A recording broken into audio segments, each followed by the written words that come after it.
Hi hello నమస్తే welcome to Aadab TV. This is Saritha.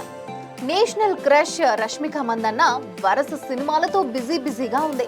గత ఏడాది చివర్లో అల్లు అర్జున్తో కలిసి నటించిన పుష్ప 2 సినిమాతో ప్రేక్షకుల ముందుకు వచ్చిన రష్మిక మందన్న రేపు చావా సినిమాతో ప్రేక్షకుల ముందుకు రాబోతుంది. బాలీవుడ్ స్టార్ నటుడు విక్కీ కౌశల్ హీరోగా నటించిన ఆ సినిమాలో రష్మిక హీరోయిన్ గా నటించింది. చావా సినిమా ప్రమోషన్స్ లో రష్మిక మందన్న గత 2 వారాలుగా పాల్గొంటుంది. కాలికి గాయమైన వీల్ చైర్ లో తిరుగుతూ మరి సినిమా ప్రమోషన్స్ కి తన వంతు సహకారం అందిస్తున్న విషయం అందరికీ తెలిసిందే. అయితే చావా సినిమా ప్రమోషన్స్ లో భాగంగా రష్మిక మందన్న ఒక ఇంటర్వ్యూలో మాట్లాడుతూ తాను వర్క్ చేసిన హీరోల గురించి చెప్పుకొచ్చింది. అల్లు అర్జున్ తో పుష్ప 2 సినిమాల్లో ఈమె నటించారు.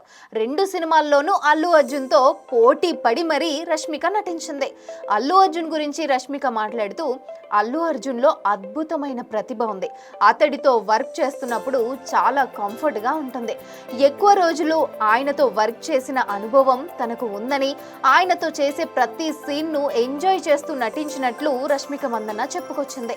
రణబీర్ కపూర్ తో రష్మిక యానిమల్ సినిమాలో నటించారు. అయితే ఆ సినిమాలో కూడా రష్మిక కాస్త డోస్ పెంచి రొమాంటిక్ సన్నివేశాల్లోనూ నటించిన విషయం అందరికీ తెలిసిన విషయమే. కానీ రణబీర్ కపూర్ గురించి రష్మిక మాట్లాడుతూ రణబీర్ అందరితోనూ చాలా కలివిడిగా ఉంటారు.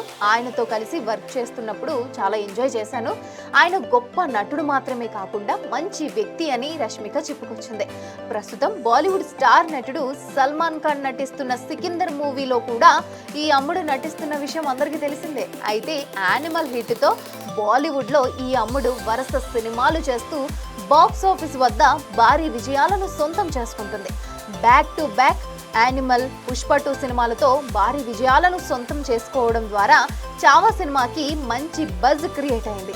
ఛత్రపతి శివాజీ మహారాజు తనయుడు శంభాజీ మహారాజు జీవిత చరిత్ర ఆధారంగా సినిమాను రూపొందించారు. శంభాజీ భార్య పాత్రలో రష్మిక మందన్న నటించింది.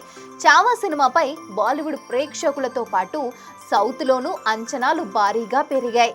అంచనాలకు ఏ మాత్రం తగ్గకుండా సినిమా ఉంటుందంటూ దర్శకుడు లక్ష్మణ్ ఉటేకర్ అంటున్నారు.